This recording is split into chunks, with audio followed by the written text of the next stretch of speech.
Hello students, welcome to Shweta Yadav Tutorials. Please like and subscribe my channel and hit bell icon for more updates.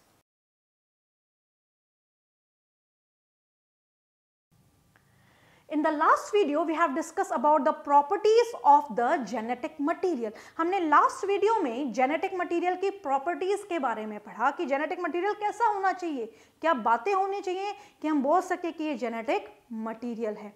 In this video we will start DNA replication. Although हमें RNA word start करना था, but before that we are going to start the DNA replication, क्योंकि जब हम DNA replication को पढ़ लेंगे तो RNA हमें बेहतर तरीके से समझ में आ जाएगा. Here we are discussing a very important chapter of class 12, that is molecular basis of inheritance. So let's begin with the topic DNA replication. जैसे कि हमें शब्द से समझ में आ रहा है, डीएनए का रेप्लिकेट होना, डीएनए का अपना कॉपी बनाना is DNA replication. In eukaryotes replication takes place in S phase. Eukaryotes में रेप्लिकेशन एस फेज में होता है और वहीं प्रोकैरियोट्स में replication occurs just prior to fission. अब इस बात को कैसे समझेंगे? अगर एक यूकैरियोटिक सेल है, यूकैरियोटिक सेल मतलब plant cell, animal cell, fungal cell, कोई भी यूकैरियोटिक सेल है बच्चों, तो उसमें डीएनए रेप्लिकेशन कब होना चाहिए या कब होता है? ये बहुत ज़रूरी क्वेश्चन है और ये एग्जाम में एज अ क्वेश्चन फ्रेम किया जाता है कि डीएनए का रेप्लिकेशन यूकैरियोट्स में और प्रोकैरियोट्स में कब होता है. जब हम बात करते हैं यूकैरियोट्स की, तो यूकैरियोट्स में सेल साइकिल में होता है G1 phase, S phase, G2 phase और उसके बाद में माइटोसिस या मियोसिस, जो भी ये डिवीजन है.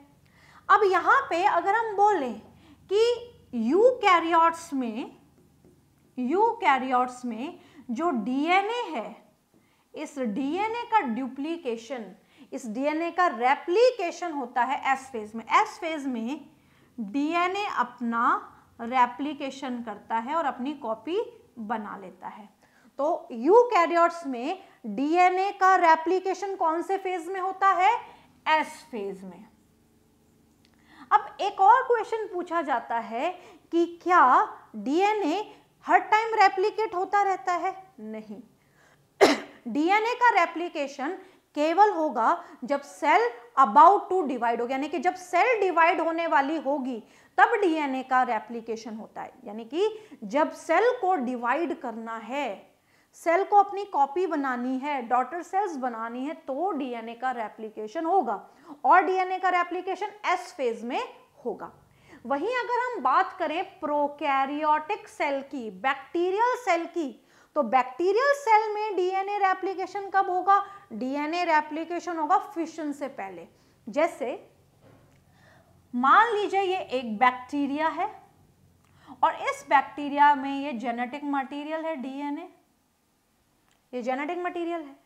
अब इस बैक्टीरिया में अगर हम देखें तो इस बैक्टीरिया में प्रोफेज, मेटाफेज, एनाफेज, टेलोफेज कुछ भी नहीं होता. ये डिवाइड होता है ए माइटोसिस से. ये कैसा डिवाइड होता है? ए माइटोसिस से. अब ये ऑर्गेनिज्म या ये सेल जब ए माइटोसिस से डिवाइड हो रहा है, यानी कि इसमें ए माइटोसिस हो रहा है. ए माइटोसिस का मतलब क्रोमोसोम का जो फॉर्मेशन है वो प्रॉपर नहीं हो रहा है. अब जब क्रोमोसोम का फॉर्मेशन प्रॉपर नहीं है तो किस तरीके से डिवीजन को समझा जाएगा? तो यहाँ पे नॉर्मली क्या होगा, इस बैक्टीरियम में ये डीएनए की रेप्लिकेशन हुआ नॉर्मली, और जब ये डीएनए का रेप्लिकेशन हुआ और ये बैक्टीरिया जब डिवाइड हुआ और उसने अपनी कॉपीज बनाई, ये बैक्टीरिया डिवाइड हुआ और जब इस बैक्टीरिया ने अपनी कॉपीज बनाई और ये दो बैक्टीरियम में डिवाइड हो गया, इसमें बाइनरी फिशन हो गया. तो बाइनरी फिशन हुआ तो हम क्या बोलेंगे कि एक बैक्टीरिया दो बैक्टीरियम्स में डिवाइड हो गया. ये दो बैक्टीरियाज बन गए, दो सेल्स बन गई और दोनों सेल्स के पास डीएनए की एक एक कॉपी है. यानी कि यहाँ पे जब ये एक में डिवाइड हुआ, जब ये एक डिवाइड हुआ और 2 बना, तो इस प्रोसेस को क्या बोला जाएगा? फिशन। तो यानी कि ये जो फिशन हुआ है, ये जो स्प्लिटिंग हुई है, फिशन का मतलब स्प्लिटिंग, जो ये स्प्लिटिंग हुई है, इस स्प्लिटिंग से पहले ही इसका डीएनए डिवाइड हो चुका था। तो यानी कि प्रोकैरियोटिक सेल में रेप्लिकेशन कब होता है? Prior to fission. प्रायर मतलब फिशन से पहले, एक ऑर्गेनिज्म का 2 में बंटने से पहले ही उसका डीएनए रेप्लिकेट कर जाता है, लाइक दिस। क्लियर? यहां पे ये बात क्लियर हो गई है कि डीएनए रेप्लिकेशन कब कब होता है, यूकैरियोटिक और प्रोकैरियोटिक सेल में। नेक्स्ट हम बात करेंगे डीएनए रेप्लिकेशन को समझाने के लिए जो मोड है या मेथड है, उसको बोला जाता है semi conservative mode of DNA replication. यानी कि डीएनए रेप्लिकेशन को समझाने के लिए जिस मेथड को यूज किया जाता है, उस मेथड को बोला जाता है सेमी कंजर्वेटिव मोड या मेथड ऑफ डीएनए रेप्लिकेशन। अब इस रेप्लिकेशन मेथड को अगर हम समझें तो हम क्या बोलेंगे? फॉर एग्जाम्पल, ये हमारे पास एक डीएनए है, ये हमारे पास एक डीएनए है। ये जो डीएनए है बच्चों, ये है डबल स्ट्रैंडेड। डबल स्ट्रैंडेड का मतलब क्या है? इसमें 2 चेन्स है, इसमें न्यूक्लियोटाइड की 2 चेन है। डबल स्ट्रैंडेड डीएनए, न्यूक्लियोटाइड की 2 चेन। अब जब डीएनए को रेप्लिकेट करना है तो सबसे पहला स्टेप या सबसे पहला प्रोसेस क्या होगा? सबसे पहला प्रोसेस होगा unwinding of the DNA strands. DNA strand का खुल जाना, अनवाइंड हो जाना। अब ये डीएनए स्ट्रैंड खुलेंगे, अनवाइंड होंगे, तो इनके बीच में, इन दोनों स्ट्रैंड्स के बीच में जो हाइड्रोजन बॉन्ड है वो टूट जाएगा, यानी कि 2 स्ट्रैंड्स अलग हो गए। 2 स्ट्रैंड्स अलग हो गए। अब हमने क्या देखा? ये वही डीएनए है जिसके 2 स्ट्रैंड्स अलग हुए हैं, तो ये दोनों स्ट्रैंड्स ओल्ड स्ट्रैंड्स या ओल्ड चेन बोलेंगे इसको, ओल्ड स्ट्रैंड्स या ओल्ड चेन। ये वाला भी ओल्ड चेन और ये वाला भी ओल्ड चेन। क्लियर? अब इसके बाद क्या होगा? इसके बाद ये होगा कि यहाँ पे इन स्ट्रैंड्स में जो बेस पेयर्स होंगे, इन स्ट्रैंड्स में जो बेस पेयर्स थे वो तो सेपरेट हो गए, तभी तो ये सिंगल स्ट्रैंड बने। अब बेस पेयर सेपरेट हो गए तो हर स्ट्रैंड में क्या रह गया? Nitrogen base. मान लीजिए यहाँ पे A है, यहाँ पे मान लीजिए C है, ऐसे ऐसे सारे बेस पेयर्स हैं। अब अगर ये बेस पेयर्स हैं तो इन बेस पेयर्स के वजह से यहाँ पे डीएनए अपने आप को बना लेगा। तो यहाँ पे नेक्स्ट स्टेप क्या आएगा? नेक्स्ट स्टेप आएगा formation of new chain. Formation of new chain, नई चेन का बनना। बट नई चेन किसके हिसाब से बनेगी? उसका बेस क्या होगा? उसका बेस होगा पुरानी चेन। तो अगर पुरानी चेन है, ये पुरानी चेन है और इसी को यूज करके, इसी की ही मदद से नई चेन बनाई जाएगी, इसकी मदद से ही नई चेन बनाई जाएगी और बन गई। नई चेन बनाने के लिए यहाँ पे नाइट्रोजन बेस ने काम किया, नाइट्रोजन बेस ने काम किया और नई चेन बन गई। पहले ये डबल स्ट्रैंडेड था, फिर हमने इसको सिंगल स्ट्रैंड किया, यानी कि इसकी अनवाइंडिंग की। अनवाइंडिंग करने के बाद यहाँ पे ये दोनों सिंगल स्ट्रैंडेड थे। सिंगल स्ट्रैंडेड डीएनए ने जब अपने आप को कंप्लीट किया या फॉर्मेशन ऑफ न्यू चेन किया, तो यहाँ पे नई चेन बन गई। और नई चेन बनी तो ये डीएनए की 2 कॉपी बनी। पहले एक था, रेप्लिकेट होके 2 हो गए, और ये जब 2 हुए तो इसी को हम डीएनए रेप्लिकेशन बोलेंगे। अब यहाँ पे ध्यान देने वाली बात क्या है? यहाँ पे ध्यान देने वाली बात ये है कि ये है न्यू चेन, इस वाले में भी ये है न्यू चेन या न्यू स्ट्रैंड, और ये वाला है ओल्ड चेन। ग्रीन वाला क्या है? Old chain. क्लियर? तो आधा डीएनए ओल्ड चेन से बना है, आधा डीएनए न्यू चेन से बना है। तो हम क्या देखेंगे, यहाँ पे जो पेरेंटल डीएनए मान लेते हैं इसको, ये जो डीएनए शुरू में था उसी से ही नया डीएनए बना, बट इस नए डीएनए के पास भी 50% जो डीएनए है वो कैसा है, ओल्ड डीएनए। 50% डीएनए कैसा है, ओल्ड। तो इसी को हम क्या बोलेंगे, सेमी कंजर्वेशन। क्या बोलेंगे इसको, सेमी कंजर्वेशन। यानी कि 50% डीएनए या 50% जो चेन है ये ओल्ड चेन है, और ओल्ड चेन की मदद से ही नई चेन बनाई गई है, तो 50% नई चेन है। तो इसी को क्या बोला जाता है, semi conservative mode of DNA replication. Clear. DNA replication का जो सेमी कंजर्वेटिव मेथड है वो समझाया था वॉटसन एंड क्रिक ने। सो वॉटसन एंड क्रिक ने semi conservative method DNA replication का समझाया। इन्होंने आइडिया दिया कि जो डीएनए है वो किस तरीके से रेप्लिकेट हो रहा है, और जो मेथड है रेप्लिकेशन का वो सेमी कंजर्वेटिव है। सेमी कंजर्वेटिव का मतलब है कि पुराने स्ट्रैंड को यूज करके नया स्ट्रैंड बनना, और 50% डीएनए नए स्ट्रैंड में रहना। ये बात हम ऑलरेडी कर चुके हैं। तो इन्होंने ये बात समझाई कि अगर डीएनए का रेप्लिकेशन सेमी कंजर्वेटिव मोड से हो रहा है, और जब डीएनए डबल स्ट्रैंडेड होता है, और डबल स्ट्रैंडेड डीएनए जब सिंगल स्ट्रैंडेड में कन्वर्ट होता है, यानी कि अनवाइंडिंग होती है, तो अनवाइंडिंग में यहाँ पे जब नई चेन बनेगी अनवाइंडिंग के बाद, यानी कि जब नई चेन का फॉर्मेशन होगा तो वो किसके आधार पे होगा, नाइट्रोजन बेस के आधार पे होगा। यानी कि नाइट्रोजन बेस पेयर यहाँ पे बहुत इंपॉर्टेंट है। जो बेस पेयर्स हैं वो यहाँ पे बहुत इंपॉर्टेंट है। क्यों इंपॉर्टेंट है, क्योंकि ये तो है ओल्ड स्ट्रैंड, और मान लीजिए इस ओल्ड स्ट्रैंड में यहाँ पे है ए, यहाँ पे है सी, यहाँ पे है जी, तो ए के सामने टी आएगा, सी के सामने जी आएगा, जी के सामने सी आएगा। ओल्ड स्ट्रैंड की मदद से न्यू स्ट्रैंड का फॉर्मेशन होगा।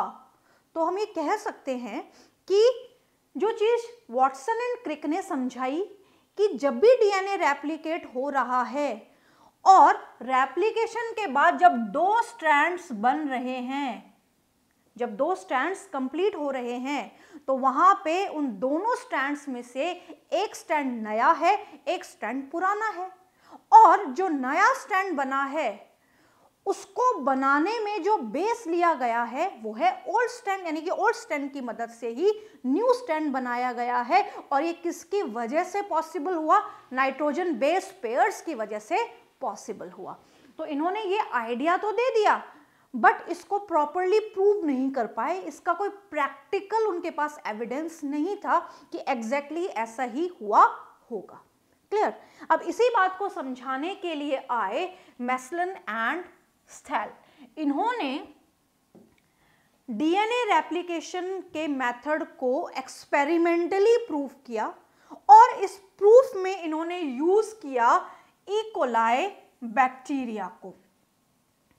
मेस्लन एंड स्थैल ने ई कोलाई बैक्टीरिया को यूज करके डीएनए रेप्लिकेशन को समझाया, और समझाने में इन्होंने आइसोटोप्स यूज किए नाइट्रोजन के।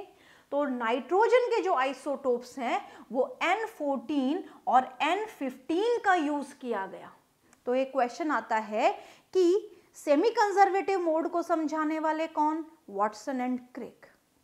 वॉटसन एंड क्रिक वही साइंटिस्ट है जिन्होंने डबल हेलिक्स मॉडल डीएनए का दिया था। डीएनए का double helix structure Watson and Crick के द्वारा ही दिया गया था, बट कोई प्रूफ नहीं था।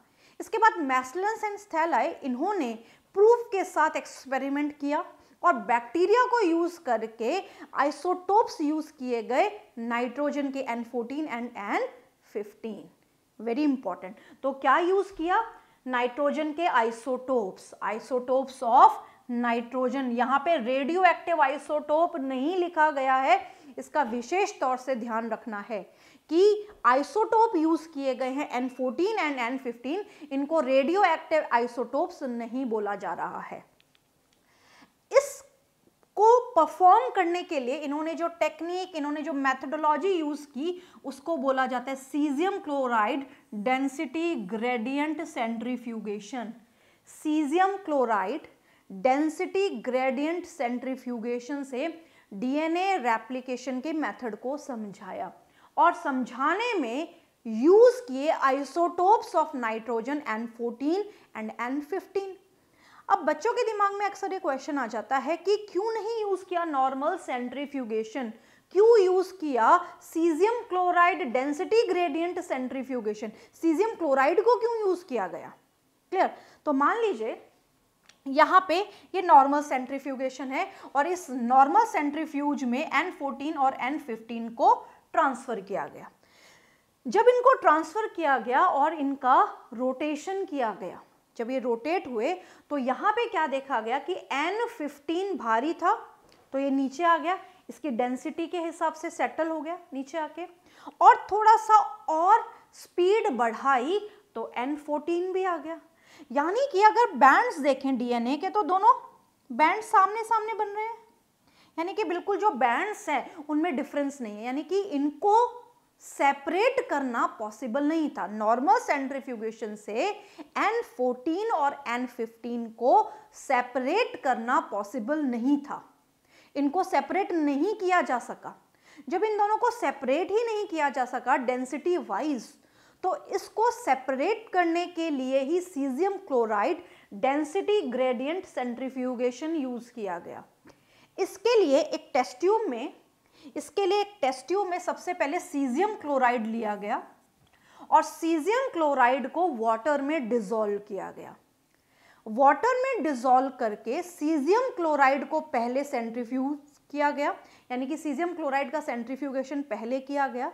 जब सीजियम क्लोराइड का सेंट्रीफ्यूगेशन पहले किया गया तो अपने कॉन्सेंट्रेशन ग्रेडियंट के हिसाब से अरेंज हुआ। मतलब क्या है कहने का कि लोअर से हायर कॉन्सेंट्रेशन की तरफ इस तरीके से सीजियम क्लोराइड अरेंज हो गया। क्लियर। तो सीजियम क्लोराइड को पहले घुमा लिया, पहले रोटेट कर लिया, पहले सेंट्रीफ्यूज कर लिया, जिससे caesium chloride lower to higher concentration arrange हो गया। लोअर टू हायर यानी कि जो बड़ा था वो नीचे आ गया। नॉर्मल कहने का मतलब यह है कि कम से ज्यादा की तरफ अरेंज हो गया। इसी को ही हम क्या बोल सकते हैं, इसी को ही हम बोल सकते हैं डेंसिटी ग्रेडियंट बोल सकते हैं, या तो कॉन्सेंट्रेशन वाइज, या इसको हम बोल सकते हैं डेंसिटी ग्रेडियंट के हिसाब से ये अरेंज हो गया। कौन अरेंज हो गया सबसे पहले? Caesium chloride. तो सीजियम क्लोराइड को पहले सेंट्रीफ्यूज किया गया जिससे वो डेंसिटी ग्रेडियंट के हिसाब से अरेंज हो गया ट्यूब में। क्लियर। इसके बाद यहां पे इंसर्ट किया गया N14 एंड N15। N14 और N15 को जब यहाँ पे इंट्रोड्यूस कराया गया और फिर सेंट्रीफ्यूज किया गया तो यहाँ पे क्या देखा गया कि जो N15 है वो N14 के कंपैरेटिव हैवी है, डेंसिटी ज़्यादा है, और जब ये इसकी डेंसिटी ज़्यादा है तो ये सीजियम क्लोराइड की रेस्पेक्टिव डेंसिटी के साथ अरेंज हो गया। ये तो सीजियम क्लोराइड की डेंसिटी है और ये N15 है, तो ये N15 सीजियम क्लोराइड की डेंसिटी के हिसाब से अरेंज हो गया। हैवी है, सीजियम क्लोराइड की डेंसिटी के हिसाब से अरेंज हो गया, इसने अपने आप को अरेंज कर लिया। उसके बाद N14 भी अरेंज हो गया रेस्पेक्टिव डेंसिटी के हिसाब से सीजियम क्लोराइड की। तो सीजियम क्लोराइड को पहले सेंट्रीफ्यूज करने का मेन मोटो ही ये था कि N14 और N15 को सेपरेट किया जा सके। जब नॉर्मल सेंट्रीफ्यूगेशन किया गया था तो ये दोनों सेपरेट नहीं हो पाए। अगर इनमें से एक भी रेडियो एक्टिव होता तो इजीली सेपरेट किया जा सकता था, बट ये जो आइसोटोप्स हैं ये नॉर्मल आइसोटोप्स हैं, ये रेडियो एक्टिव आइसोटोप्स नहीं है, तो इनको सेपरेट करना बड़ा मुश्किल हुआ। तो इसीलिए caesium chloride density gradient centrifugation use किया गया, जिसमें सीजियम क्लोराइड को यूज किया गया और सीजियम क्लोराइड को यूज करके N14 और N15 को सेपरेट किया गया रेस्पेक्टिव डेंसिटी पे। तो caesium chloride density gradient centrifugation क्यों यूज किया, ये बहुत इंपॉर्टेंट क्वेश्चन है, पता होना चाहिए। इसमें जो भी बातें हम पढ़ रहे हैं ये हर लाइन इसकी एक क्वेश्चन है, हर लाइन इसकी क्वेश्चन कैसे है। Semi conservative mode of DNA replication किसने दिया? वॉटसन एंड क्रिक ने। वो इसका प्रैक्टिकली प्रूफ नहीं दे पाए, इसीलिए इसको मेस्लिन एंड स्थैल ने प्रैक्टिकली प्रूव किया ई कोलाई बैक्टीरिया को यूज करके। आइसोटोप ऑफ नाइट्रोजन किसने यूज किए? मेस्लिन एंड स्थैल ने यूज किए। क्या ये आइसोटोप रेडियो एक्टिव थे? नहीं थे। इनको सेपरेट करने के लिए कौन सी टेक्निक यूज की गई, कौन सा मेथड यूज किया गया? तो जो मेथड यूज किया that is caesium chloride density gradient centrifugation. Normal centrifugation से N14 और 15 को सेपरेट करना पॉसिबल नहीं था। अब यहाँ पे अगर हम देखें, ई कोलाई एक बैक्टीरियम है, प्रोकैरियोटिक सेल है, और प्रोकैरियोटिक सेल में हिस्टोन प्रोटीन नहीं होते। अगर प्रोकैरियोटिक सेल में हिस्टोन प्रोटीन नहीं होते तो नेचुरली क्रोमोसोम भी प्रॉपर नहीं बन पाते। अब जब क्रोमोसोम प्रॉपर नहीं बन पाते तो इस चीज को कहना मुश्किल है कि ये जो सेपरेशन है ये क्रोमोसोमल लेवल पे हुआ होगा। तो क्रोमोसोमल लेवल पे जो सेपरेशन दिया वो दिया टेलर ने। वेरी इंपॉर्टेंट लाइन, टेलर ने क्रोमोसोमल लेवल पे सेपरेशन को समझाया, और समझाने में जो टेक्निक इन्होंने यूज की, इस टेक्निक में इन्होंने रेडियो एक्टिव थायमिडीन को यूज किया। इसको यूज किया, रेडियो एक्टिव थायमिडीन को। और जो एक्सपेरिमेंट किया गया था वो एक्सपेरिमेंट किया गया था प्लांट पे, and the name of the plant is Vicia faba. Vicia faba is the name of the plant.